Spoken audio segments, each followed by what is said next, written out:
గత 2-3 రోజుల నుంచి తెలంగాణ రాష్ట్రంలో కాంగ్రెస్ పార్టీలో ప్రభుత్వంలో జరుగుతున్న పరిణామాలు వివిధ అంశాల ప్రాతిపదికన మీడియాలలో వార్తలు రావడం జరుగుతున్నది. జగిత్యాలకు సంబంధించిన డాక్టర్ సంజయ్ శాసనసభ్యుడిని ఈ ప్రభుత్వం రైతులకు చేస్తున్న రుణమాఫీ, ఈ ప్రభుత్వం అమలు చేస్తున్న 6 గ్యారెంటీల విషయంలో జగిత్యాల నియోజకవర్గ అభివృద్ధి కోసం వారు ప్రభుత్వానికి సహకరించి నడవాలని నిర్ణయించుకున్నారు. ఆ నిర్ణయాలలో భాగంగా 40 సంవత్సరాల నుంచి జగిత్యాల శాసనసభ నియోజకవర్గమే కాదు, కరీంనగర్ జిల్లా ఆనాడు ఉమ్మడి ఆంధ్రప్రదేశ్లో కాంగ్రెస్ పార్టీ కార్యకర్తలకు అండగా నిలబడి ఎప్పటికప్పుడు ప్రజా సమస్యలను లేవనెత్తి ప్రజల పక్షాన నిలబడి కొట్లాడిన పెద్దలు జీవన్ రెడ్డి గారు జగిత్యాల శాసనసభ నియోజకవర్గంలో ఉన్న ప్రజలు కాంగ్రెస్ పార్టీ కార్యకర్తలకు వారు అండగా ఉంటూ వచ్చిండ్రు. ఈ జరిగిన పరిణామాలు కొంతవారు మనస్తాపానికి గురి అవ్వడం, మా వైపు నుంచి కూడా సంపూర్ణంగా సమన్వయం చేయడంలో పిసిసి తరఫున కూడా తీసుకోవాల్సిన ముందస్తు జాగ్రత్తలు తీసుకోకపోవడం వల్ల కొంత గందరగోళ పరిస్థితి ఏర్పడ్డది. తక్షణమే ఈ గందరగోళ పరిస్థితిని సరిదిద్దడానికి పార్టీ నాయకత్వం, ముఖ్యంగా మిత్రుడు శ్రీధర్ బాబు గారు చొరవ చూపించి పెద్దలు జీవన్ రెడ్డి గారిని సంప్రదించి అధిష్టానానికి వివరాలు అందజేసి అప్పటికప్పుడు హుటాహుటిన ప్రభుత్వానికి, కాంగ్రెస్ పార్టీకి, కార్యకర్తలకు ఎలాంటి కష్టం, ఎలాంటి నష్టం జరగకుండా వారు ముందు నిలబడి వెంబడే చర్యలు చేపట్టడం, అదేవిధంగా అధిష్టానం కూడా జీవన్ రెడ్డి గారి అనుభవం, జీవన్ రెడ్డి గారికి ఉన్న గౌరవం, జీవన్ రెడ్డి గారికి ఉన్న కమిట్మెంట్ తెలంగాణ ప్రజల పట్ల, కాంగ్రెస్ పార్టీ పట్ల దృష్టిలో పెట్టుకొని వెంబడే వారిని సంప్రదించి కేసీ వేణుగోపాల్ గారు, దీపాదాస్ మున్షి గారు స్పష్టంగా మీ యొక్క గౌరవానికి ఏమాత్రం భంగం కలగకుండా కరీంనగర్ జిల్లా జగిత్యాల శాసనసభ నియోజకవర్గంలో ఉండే ఇన్ని సంవత్సరాలు జీవన్ రెడ్డి గారికి అండగా నిలబడ్డ కార్యకర్తలకు ఎలాంటి ఇబ్బంది జరగకుండా పార్టీ చర్యలు చేపడుతుందని చెప్పి వారికి మాట ఇవ్వడం జరిగింది. పార్టీ హైకమాండ్ ఆదేశాల మేరకు ముఖ్యమంత్రిగా, కాంగ్రెస్ పార్టీ అధ్యక్షుడిగా ఆ ఆదేశాలను అమలు చేసి జీవన్ రెడ్డి గారి యొక్క గౌరవాన్ని కాపాడి ఆ ప్రాంత కాంగ్రెస్ పార్టీ కార్యకర్తలను ఆదుకోవడానికి పార్టీ ఆదేశించింది, మేము నిర్ణయించుకున్నాం. కాబట్టి యథావిధిగా మళ్ళీ జీవన్ రెడ్డి గారు రెట్టించిన ఉత్సాహంతో ఈనాడు ప్రభుత్వం అమలు చేయబోయే రైతు రుణమాఫీ కావచ్చు, ఇతర సంక్షేమ కార్యక్రమాలు కావచ్చు, రాబోయే బడ్జెట్లో ప్రభుత్వం ప్రవేశపెట్టబోతున్న బడ్జెట్కు సంబంధించిన వివరాలు కావచ్చు, వీటన్నిటిని కూడా ఉధృతంగా ప్రజలకు తీసుకెళ్లడానికి వారి అనుభవాన్ని, వారి శక్తి సామర్థ్యాలను పార్టీ వినియోగించుకుంటుంది.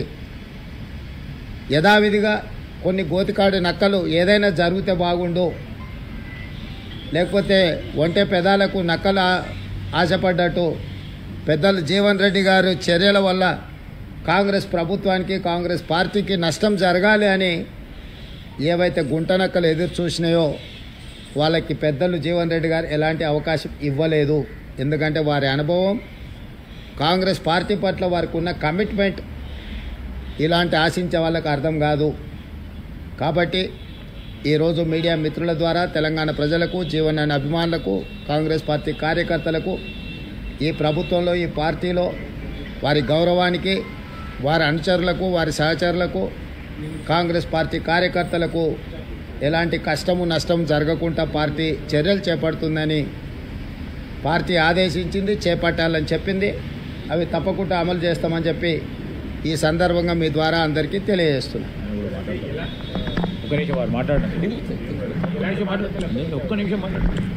పార్టీ నిరంతర ప్రక్రియ.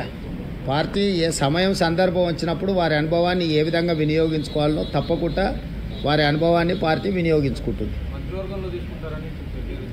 చర్చలు మీరు చేస్తున్నారు, ఇంతవరకు మంత్రివర్గం మీదనే చర్చలు జరగలేదు. మీ పార్టీకి మీరు చర్చలు చేసేసిండ్రు, శాఖలు కేటాయించిండ్రు, ప్రమాణ స్వీకారాలకు కూడా మీరు ముహూర్తాలు. అవును, దానికి ఖాళీగా లేవు. అదే కదా మీ మీ మీ తప్పుడు వార్తల వల్ల ప్రజలు గందరగోళంలో ఉన్నారు. విద్యాశాఖకు నేనే మంత్రిని, నేనే ఫుల్ టైం మినిస్టర్ను. నేను పార్ట్ టైమా? నేను కేసీఆర్ నా ఫామ్ హౌస్లో వండుకొని ప్రభుత్వాన్ని నడుపుతున్నానా? నేను ఇక్కడికి వచ్చిన 4 రోజుల నుంచి ఎన్ని శాఖల మంత్రులను కలిసినా ఏ శాఖ ఖాళీ లేదు. అన్ని శాఖలకు మంత్రులు ఉన్నారు. నా దగ్గర ఉన్న శాఖలకు నేను క్రియాశీలక మంత్రికి ఏమైనా పరీక్షలు నిర్వహించకుండా వదిలేసినామా? 10th క్లాస్ ఎగ్జామ్స్ నిర్వహించలేదా? ఇంటర్మీడియట్ ఎగ్జామ్స్ నిర్వహించలేదా? ఇంజనీరింగ్ ఎగ్జామ్స్ నిర్వహించలేదా? పరీక్షల ఫలితాలు విడుదల చేయలేదా? ఎక్కడైనా గతంలో జరిగినట్టు ఏమైనా లోపాలు జరిగినాయా? నీట్ కానీ డిఎస్సి నోటిఫికేషన్ కానీ ఏ పరీక్షలు ఆంధ్రప్రదేశ్లో ఇప్పటివరకు ఎంసెట్ రిజల్టులు కూడా ఇవ్వలే. మేము ఆల్రెడీ ఫలితాలు ప్రకటించేసి భవిష్యత్ కార్యాచరణ కూడా స్పష్టంగా చెప్పినాము. ఇప్పటి వరకు మీ ద్వారా సూటిగా నేను సవాల్ విసురుతున్నా. గతంలో విద్యాశాఖ మంత్రులు చేసిన పనులు, ఈ సంవత్సరం మా విద్యాశాఖ తీసుకున్న నిర్ణయాలను పోల్చి చూడండి. క్యాలెండర్ డేట్ ప్రకారం ప్రతి అంశాన్ని చాలా స్పష్టంగా నిర్దిష్టమైన ప్రణాళికతో ముందుకెళ్తున్నాము. కొంత పొలిటికల్ పార్టీ ఓన్డ్ మీడియా అంటే రాజకీయ పార్టీలు నిర్వహించే టీవీలు కానీ పేపర్లు కానీ ఆ రాజకీయ పార్టీల యొక్క ప్రయోజనాలను కాపాడడానికి శాఖలకు మంత్రులు లేరు. కేసీఆర్ 2018 గెలిచిన తర్వాత ఆయన ఒక్కడే ముఖ్యమంత్రిగా పదవి చేపట్టి కొన్ని నెలలు మంత్రులే లేరు. ఏ రోజన్నా ఏ పేపర్ అన్నా ఏ టీవీ అన్నా ఇట్లుంటుందా అని ఎవరైనా మాట్లాడినరా? 12 మంది మేము నిరంతరము కష్టపడి వివిధ శాఖలలో సమన్వయం చేసుకొని ఎన్ని సమీక్షలు చేసిన, విద్యాశాఖ మీద నేను ఎన్ని సమీక్షలు చేసిన, ఎన్ని రిజల్ట్స్ రిలీజ్ చేసిన. సో ఊరికే ఏదో ఒకటి అనేసి ఈ ప్రభుత్వం మీద బురద జల్లాలన్న ఆలోచన రాజకీయ పార్టీలకు సంబంధించిన మీడియా వాళ్ళు ప్రయత్నం చేస్తే తప్పులేదు. మిగతా మీడియా సంస్థలు కూడా అందులో పడి కొట్టుకుపోవడం సమంజసం కాదు. ఏ ఒక్క శాఖ ఖాళీగా లేదు. అన్ని శాఖలకు సమర్థమైన మంత్రులు ఉన్నారు. సమర్థవంతంగా నిర్ణయాలు తీసుకుంటున్నాం. ఏ కార్యాచరణ కూడా వాయిదా పడలేదు. ఈరోజు మీరు ఆంధ్రప్రదేశ్తో పోలుస్తారా, కర్ణాటకతో పోలుస్తారా, ఇంకా ఏ రాష్ట్రంతో పోలుస్తారో? మన రాష్ట్రంలో నిర్వహిస్తున్న శాఖలు, ఇతర రాష్ట్రాలలో నిర్వహిస్తున్న శాఖలు, మంత్రులను పోల్చి చూసి అప్పుడు మీరు చెప్పండి, ఎస్ ఈ రాష్ట్రంలో మీకంటే ముందున్నారు, మీకంటే బాగా వ్యవహరిస్తున్నారు. మేము ఢిల్లీకి వచ్చి మేము సంప్రదించినంత కేంద్ర మంత్రులను ఏదైనా రాష్ట్రం నుంచి ఇంక్లూడింగ్ బీజేపీ గవర్నమెంట్స్ ఉన్న ముఖ్యమంత్రులు కానీ మంత్రులు కానీ ఎవరైనా వచ్చిందా? ఈరోజు కేంద్రంలో కొత్త ప్రభుత్వం ఏర్పడిన మరుక్షణం నుంచి రాష్ట్రానికి రావాల్సిన నిధులు, రాష్ట్రానికి కావాల్సిన అనుమతుల కోసము నిరంతరం ఎక్కిన మెట్టు ఎక్కకుండా ప్రతి మంత్రిని కలిసి బేసజాలకు పోకుండా ఈరోజు ప్రయత్నం చేస్తున్నాం. మా మంత్రివర్గం మొత్తం ఇక్కడ ఉండి సంబంధిత శాఖ కేంద్ర మంత్రులను కలిసి రాజకీయాలు ఎన్నికలు అయిపోయినాయి, ఇప్పుడు అభివృద్ధి ధ్యేయంగా ఈరోజు ప్రతి శాఖకు సంబంధించిన మంత్రులు ఇక్కడ వచ్చి కూర్చొని కేంద్రంలో బీజేపీ వాళ్ళు కూడా మంత్రుల అపాయింట్మెంట్స్ తీసుకోలే, మేము వచ్చి అపాయింట్మెంట్స్ తీసుకొని మేము కార్యాచరణ మొత్తం తీసుకొని ముందుకు వెళ్తున్నాము. కాబట్టి ఎన్నికలు ముగిసిపోయినాయి. రాష్ట్రం యొక్క అభివృద్ధి, రాష్ట్రంలో మేము ఇచ్చిన 6 గ్యారంటీల సంక్షేమ పథకాలను అమలు చేయడమే మా ధ్యేయము. వాటిని ముందుకు తీసుకెళ్ళడానికి అందరి సహకారం తీసుకుంటాం, మీడియా మిత్రుల సహకారం కూడా తీసుకుంటాం. ఇప్పుడు 31,000 కోట్ల రూపాయలు దాదాపుగా ఏకకాలంలో రైతు రుణమాఫీ చేయడానికి మేము నిర్ణయం తీసుకున్నాము. ఇచ్చిన మాట ప్రకారం రాహుల్ గాంధీ గారు గ్యారంటీ ఇచ్చిందంటే 100% గ్యారంటీ అమలు జరుగుద్ది. ఆనాడు 2004లో సోనియా గాంధీ గారు కరీంనగర్లో తెలంగాణ ఇస్తాన్న గ్యారంటీ ఇచ్చింది. ఎన్ని ఒడిదుడుకులు ఎదుర్కొన్నా సోనియా గాంధీ గారు తెలంగాణ ఇచ్చిండ్రు. మే 6, 2022 రాహుల్ గాంధీ గారు రైతు రుణమాఫీ చేస్తాన్న గ్యారంటీ వరంగల్లో ఇచ్చిండు రైతు డిక్లరేషన్లో. ఈ గ్యారంటీలను అమలు చేయడానికి మేము అహర్నిశలు కష్టపడుతున్నాము, పరిపాలన దారిలో పెట్టినాము. ఎక్కడ ఎలాంటి గందరగోళ పరిస్థితులు లేవు. మా ప్రభుత్వం వచ్చినాక క్రిస్మస్ వచ్చింది. బక్రీద్ వచ్చింది, శ్రీరామనవమి వచ్చింది, హనుమాన్ జయంతి వచ్చింది, ఇతర పండుగలు వచ్చినాయి. చిన్న సంఘటన జరగకుండా, శాంతి భద్రతలకు ఎక్కడ విఘాతం కలగకుండా ప్రతి నిమిషం మేము పర్యవేక్షించుకుంటూ ఈ అన్నిటిని కూడా నిర్వహించినాము. ఎన్నికల్లో చిన్న చెదురుమదురు సంఘటన జరగకుండా తెలంగాణలో ఎన్నికల్లో నిర్వహించినాము. అదే ఆంధ్రప్రదేశ్లో 40-50 మంది అధికారులను తొలగించాల్సిన పరిస్థితి వచ్చింది. తెలంగాణలో కేంద్ర ప్రభుత్వం టీఆర్ఎస్ కూడా మా మీద ఆరోపణ చేయలేకపోయింది. ఎన్నికల నిర్వహణలో ప్రభుత్వం అధికార దుర్వినియోగం చేసిందని చిన్న స్టేట్మెంట్ అయినా మా రాజకీయ ప్రత్యర్థులైనా ఇచ్చిండ్రా? పరిపాలనను సమర్థవంతంగా నిర్వహించడం కాంగ్రెస్ పార్టీకి వెన్నతో పెట్టిన విద్య. అనుభవజ్ఞులైన మంత్రుల సహకారంతో అద్భుతమైన పరిపాలనకు సింగిల్ కేసు ఏదైనా పెట్టినామా మేము? ఇతర రాష్ట్రాలలో జరుగుతున్న పరిణామాలు మీరు చూస్తలేరా? గతంలో కానీ ఇప్పుడు కానీ తెలంగాణలో అట్లాంటి పరిణామాలు ఏమన్నా ఉన్నాయి? జరగకపోతే బాగున్నట బాగలేనట? బాగున్నదాన్ని ఇప్పుడు ప్రజలు ఎన్నుకున్న ప్రభుత్వాన్ని పడగొట్టాలన్న భావదారిద్ర్యం కేసీఆర్కు రావడమే కేసీఆర్ యొక్క భావదారిద్ర్యము. 17 సీట్లు ఓడిపోయి 8 సీట్లలో డిపాజిట్లు పోయి 14 సీట్లలో థర్డ్ ప్లేస్ వచ్చినాక కూడా కేసీఆర్కు కనివిప్పు కలగలేదు. ప్రజల తప్పు అన్నట్టుగా మాట్లాడుతున్న వాళ్ళకు ఓట్లు లేకపోవడం. శాసనసభ ఎన్నికలలో 37.5% ఓట్లు వచ్చిన బీఆర్ఎస్ పార్లమెంట్ ఎన్నికలకు వచ్చేవరకల్లా 16% ఓట్లకు పడిపోయింది. కేవలం కాంగ్రెస్ను ఓడించడం కోసం మొత్తం గంపగుత్తగా తీసుకుపోయి బీజేపీకి ఓట్లు వేసారు. సిరిసిల్లలా బీజేపీ ఫస్ట్ వస్తుందా కేటీఆర్ కాన్స్టిట్యున్సీలో? సిద్దిపేటలో బీజేపీ బీఆర్ఎస్కు సమానంగా ఓట్లు వస్తాయా కాంగ్రెస్ను దెబ్బతీయడానికి? వాళ్ళ మెదకు వాళ్ళ కంచుకోట అన్నారు కదా, ఆడ కూడా థర్డ్ ప్లేస్ వచ్చిందంటే కేసీఆర్కి ఇప్పటికైనా కనువిప్పు కలగాల్సిన అవసరం ఉందా లేదా? మొన్నటి వరకు గేట్లకు రాని అని ఎమ్మెల్యేలను పిలిచి భోజనాలు పెట్టే కాడికి వచ్చింది. తలుపులు మూసి కాళ్ళు పట్టుకుంటుండో కడుపులో తలకాయ పెడుతుండో నాకైతే తెలియదు, కానీ వాళ్ళు నమ్ముతారా?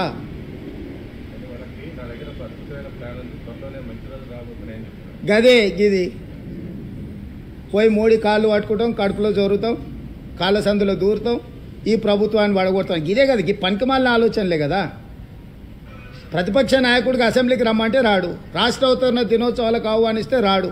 రాష్ట్ర అవతరణ దినోత్సవాలలో ప్రతిపక్ష నాయకుడు మాట్లాడడానికి మైక్ ఇవ్వాలంట. సిగ్గునాదా? ఎక్కడన్నా భారతదేశంలో ఎక్కడైనా ఈ సాంప్రదాయం ఉందా? కనీసం రాష్ట్ర అవతరణ దినోత్సవాలకు 10 ఏళ్ళు మమ్మల్ని ఎప్పుడన్నా పిలువనన్నా పిలిచిండా? మేము ప్రత్యేకంగా ప్రభుత్వం తరఫున 10 ఏళ్ళు ముఖ్యమంత్రిగా పనిచేసిండు. ఈరోజు ప్రధాన ప్రతిపక్ష నాయకుడు సముచితమైన గౌరవం ఇద్దామని చెప్పి ప్రభుత్వం నుంచి అధికారికంగా మేము ఆహ్వాన పత్రిక పంపించినాం. ఏ మాత్రం తెలంగాణ ఉద్యమ సోయి కేసీఆర్ గారికి ఉండి ఉంటే వారు అక్కడికి వచ్చి హుందాగా కూర్చొని 10 సంవత్సరాలు పూర్తి చేసుకుంటున్న తెలంగాణ సంబరాలలో పాల్గొని ఉండేవాడు. తెలంగాణ సంబరాలలో పాల్గొననోడు, ప్రజలు ఎన్నుకున్న తెలంగాణ ప్రభుత్వాన్ని కూలదోయాలనుకునేటోడు ఏ రకంగా ఆయన తెలంగాణ బాగా కోరుకుంటుండు అంటే స్వార్థము, దోపిడీ, కుటుంబానికి అన్నీ ఉండాలన్న కోరిక, ఇవన్నీ ఎల్లకాలము వాళ్ళను బతికించవు.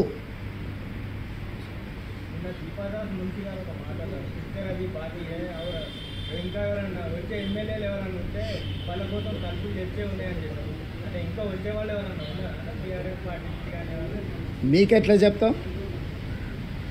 షేర్నాకి ఎట్లయినా మీకే చెప్తాం.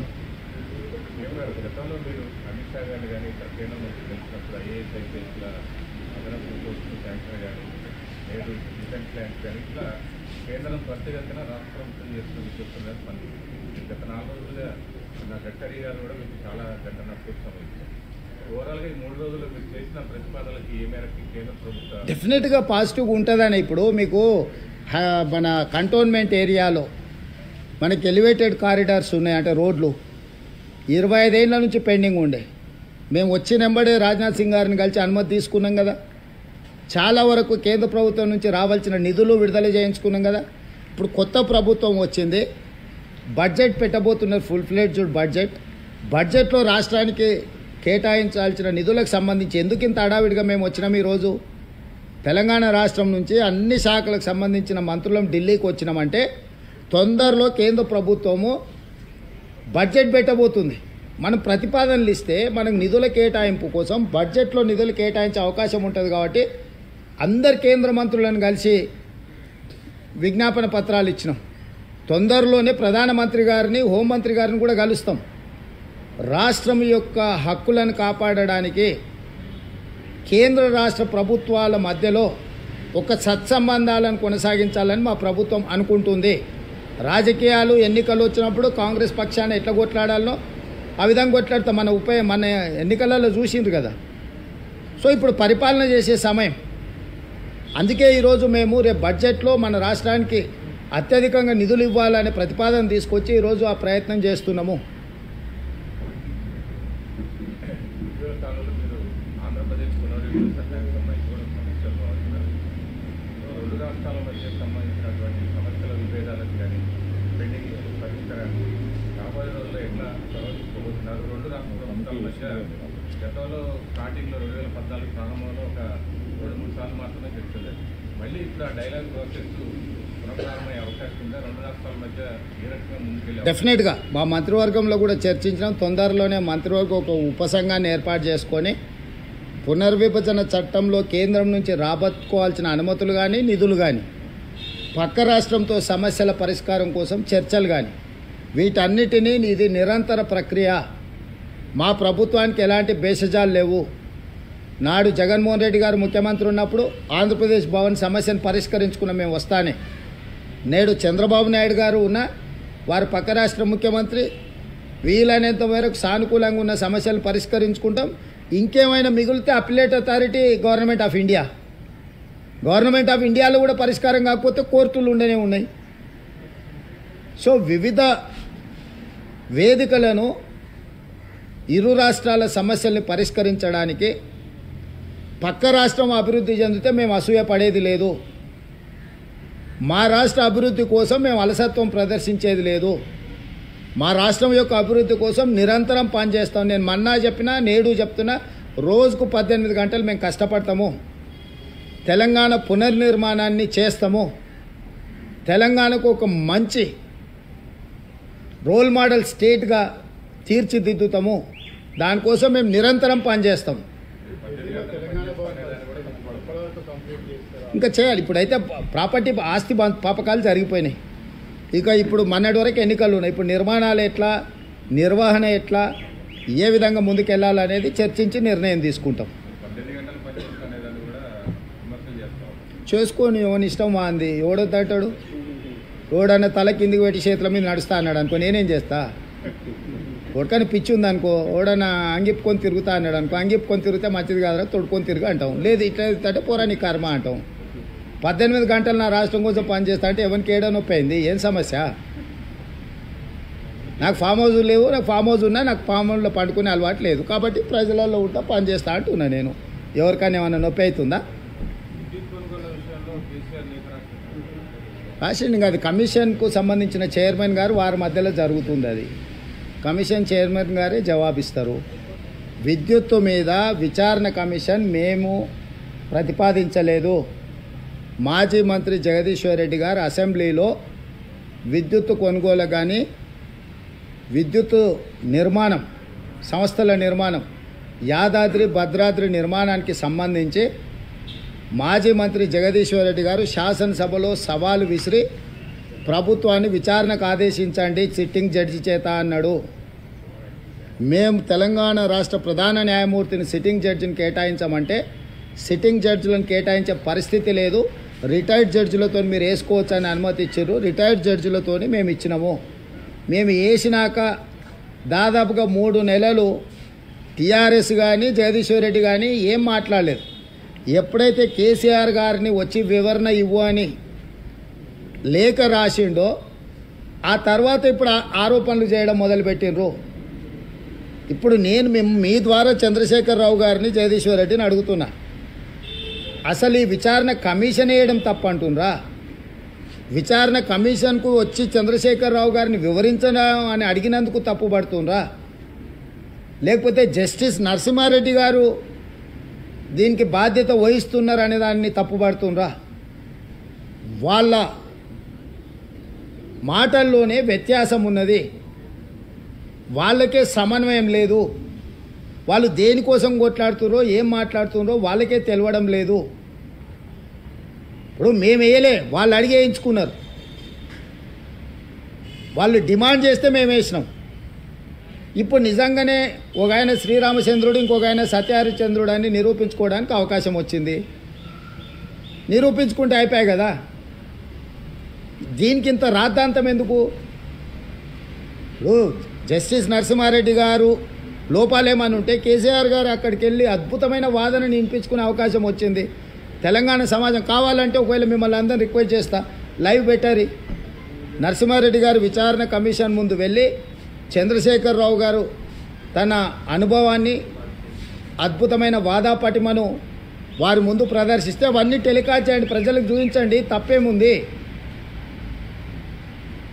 దానికి ప్రభుత్వం వైపు నుంచి ఏమన్నా చెప్పేది ఉంటే మేము కూడా రిక్వెస్ట్ చేస్తాం కమిషన్ని. వారు వచ్చి వివరణ లైవ్ టెలికాస్ట్కి అనుమతి ఇవ్వడానికి కమిషన్ని ప్రభుత్వం కూడా రిక్వెస్ట్ చేస్తుంది.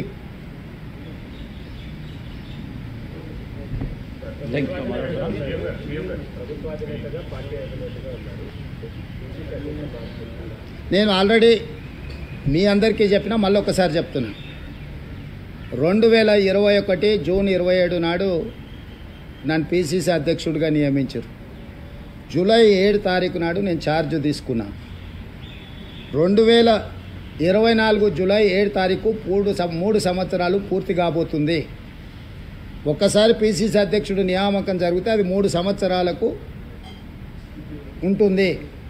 కాబట్టి నేను కాంగ్రెస్ ప్రెసిడెంట్ మల్లికార్జున్ ఖర్గే గారికి, general secretary organisation KC Venugopal గారికి నా 3 సంవత్సరాల పదవీ కాలం పూర్తి అయ్యే లోపల నూతన పిసిసి అధ్యక్షుడిని నియమించండి.